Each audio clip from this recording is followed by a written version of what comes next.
আমিদিন শেখুল হাদিস সারা বাংলার একজন গর্বধন্য আলেম মুফতি হামিদ জহির সাহেব আজকের মাহফিলের সম্মানিত প্রধান বক্তা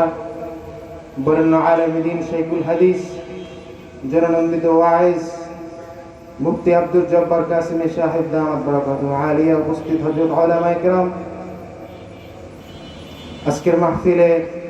উপস্থিত বিভিন্ন দূর দূরান্ত থেকে বিভিন্ন পর্যায়ের সকল মুসলিম ভাইরা আসলে ওয়াজ মাহফিল হেদায়েতের জন্য কি বলেন এখনো অনেক লোককে দেখা যাচ্ছে বিভিন্নভাবে দাঁড়িয়ে আছেন আসলে শয়তান কিন্তু চাইবে না আপনি নেকের কাজ করেন আল্লাহকে বলে দিয়েছেন যে মালিক আমি কিন্তু বান্দাদেরকে নিয়ে জাহান্নামে যাব কি বলেন আল্লাহ বলছে তুই যতই বলস বান্দা গুনাহ করার পরে যখন আমার কাছে তওবা করবে আমি সাথে সাথে বান্দার গুনাহ maaf করে দেব বলুন না সুবহানাল্লাহ তাহলে ওয়াজ মাহফিলের মন যে কোনো কোরআনের মজবা যদি ফাঁকা জায়গা থাকে শয়তান সেই জায়গায় এসে বসে এই শয়তানকে আপনারা চাইবেন এই কোরআনের মাহফিলে এসে বসবে কি বলেন চান কেউ যদি না চান চাইলে ফাঁকা জায়গাগুলো পূরণ করে বসুন আর যেই ভাইরা দাঁড়িয়ে আছেন একটু মেহেরবানি করে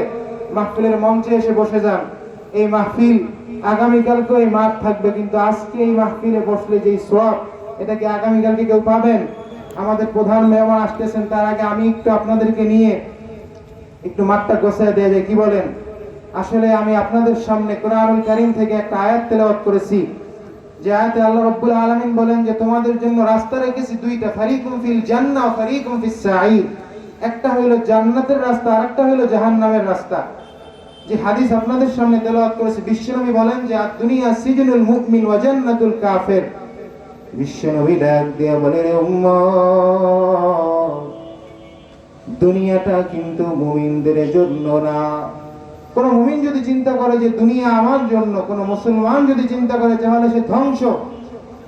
বিশ্বনবী ডাক দিয়ে বলেন মানুষ এই দুনিয়া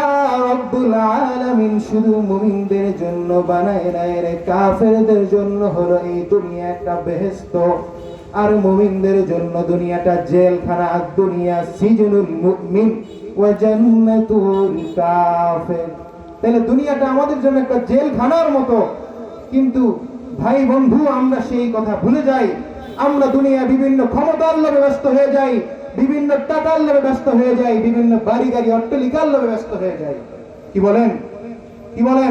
ঠিক কিনা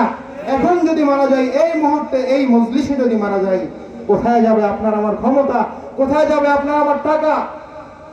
এই দুনিয়ার জীবন বেশি দিন না জালালউদ্দিন রুমি রাহমাতুল্লাহি আলাইহি এই দুনিয়ার জীবনের বর্ণনা দিতে গিয়ে কিভাবে বলছেন সবাই খেয়াল করেন সরিষার দানা কি সবাই চেনেন কিনা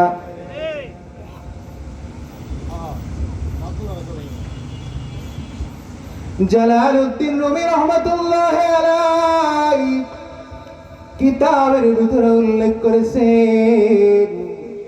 এ মুমিন বান্দারা শোনো দুনিয়া বেশি দিনের না সামান্য একটা সরিষার দানা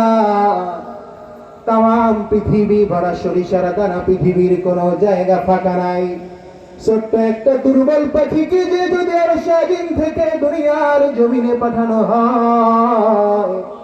পাখিটি একটা সরিষার দানা মুখে নিয়ে আর একটা সরিষার দানা নিয়ে আর স্বাধীনে যাবে এরকম করে করে পাখিটি একটা সরিষার দানা নিবে পাখিটির সময় লাগবে 500,000 বছর